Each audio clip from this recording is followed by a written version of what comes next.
Bonjour. Dans la vie de tous les jours, tu peux avoir besoin de compter des objets, des animaux, des moutons. 1, 2, 3, 4, 5. C'est ce qu'il y a en fait de plus naturel. On appelle justement tout ce nombre les entières naturelles. Mais parfois, il n'y a rien à compter rien. Eh bien, rien c'est zéro. Zéro qui est aussi un nombre entier naturel. C'est d'ailleurs même le tout premier. L'ensemble des entiers naturels se note tout naturellement 1. Si zéro est le premier, que se passe-t-il alors lorsqu'on a moins que rien? Eh bien, pour tout ça, on doit introduire les nombres négatifs tels que moins 5, moins 200, moins 14. On trouve devant un petit symbole moins. Nombre négatif entier et nombre positif entier forment l'ensemble des entiers des nombres entiers relatifs. Et se note Z. Cela vient de l'allemand salé qui signifie nombre. Alors, si l'entier est entier, la suite nous dit qu'il n'est pas voué à le rester. Prenons un entier, nous allons le partager, le découper, le fractionner, le décimer. Après ce cruel supplice, nous obtenons des nombres d'une nouvelle famille. Les nombres décimaux, 1,5 par exemple, est un nombre décimal. Il est composé d'un entier et de la moitié d'un entier, et l'ensemble des nombres décimaux se note D. Et on comprend bien pourquoi.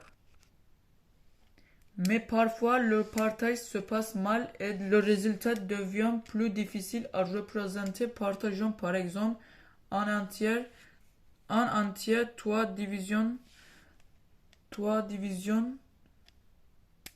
Donc on part 3, que se passe-t-il? On trouve 0,3, etc.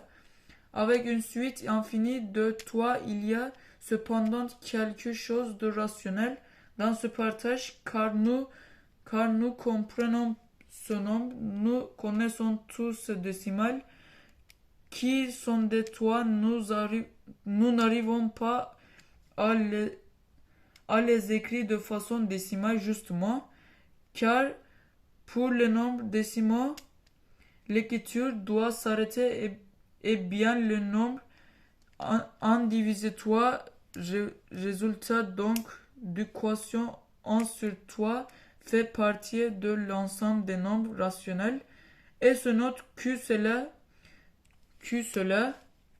vient justement de l'italien quotient et nous avons utilisé plus haut le terme de fractionner et l'effet. Tous les nombres de l'ensemble des rationnels peuvent s'écrire sous la forme d'une fraction numérateur sur dénominateur. Le résultat d'un divisé par 3, par exemple, s'écrit 1 sur 3 est ainsi. De façon générale, tout nombre rationnel peut s'écrire sous la forme de avocion de A sur B, A et B étant chacun un nombre relatif. Allons plus loin encore dans le délire sous les ensembles de nombres et résolvons par exemple l'équation x au carré égale à 2 ou quel nombre faut-il multiplier par lui-même pour trouver 2. La solution est racine carrée de 2 qui s'écrit donc avec une espèce de R. Prolonge au-dessous de taux équivaut environ à 1,414, 3, 5, etc. Or, cette suite ne s'arrête jamais.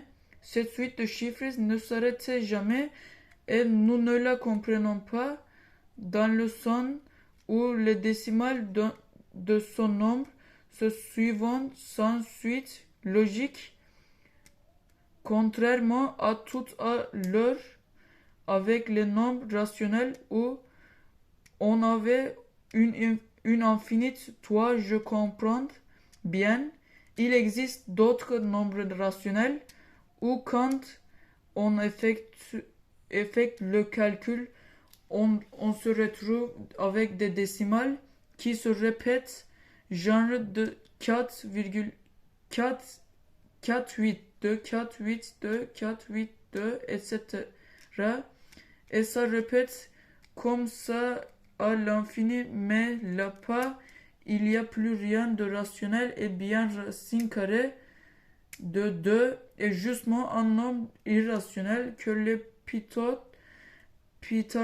pythagoriciens au Vième siècle avant Jésus-Christ ont longtemps nié et ont même tenté de cacher. Alors ce nombre fait partie de l'ensemble des nombres réels et se note R. Comme son nom indique, notons que parmi les nombres réels, il y a ce qu'on appelle le nombre algébrique, dont nous venons d'énoncer un exemple. Racine carrée de 2, c'est un nombre algébrique. Ces nombres-là sont solutions d'équations polynomiales à coefficient entier x au quart est égal à 2. Et justement une équation polynomiale. Mais il y a pire, il y a ce qu'on appelle le nombre transcendant. Ce sont tous les nombres qui ne sont pas algébriques.